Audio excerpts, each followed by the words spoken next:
এখন আবাবিল আপনাকেই হতে হবে, আমাকেই হতে হবে। কথা কি বুঝতে পারছেন?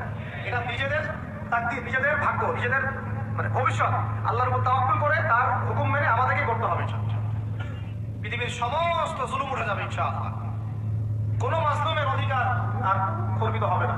প্রত্যেক মাজলুম তার অধিকার ফিরে পাবে ইনশাআল্লাহ। একটা বাচ্চার রক্তের প্রতিশোধ আমরা নিব ইনশাআল্লাহ। একটা বোনের ইজ্জতের বদলা আমরা নিব ইনশাআল্লাহ।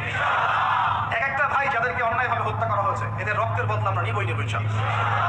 আমরা বেঁচে না থাকলে আমার সন্তান নিবে ইনশাআল্লাহ, ও বেঁচে না থাকলে তার সন্তান নিবে ইনশাআল্লাহ। আমরা কিছু ভুলি নাই, ভুলে যাবও না ইনশাআল্লাহ। এই দুনিয়া ততদিন পর্যন্ত ফানা হবে না যতদিন এই দৃশ্য বিশ্ববাসী না দেখছে ইনশাআল্লাহ। তোমাদের যা করার আছে করো, যা ইচ্ছা করতে থাকো। এখন বিশ্বের মুসলমানদের রক্তের হোলি খেলায় মেতেছে।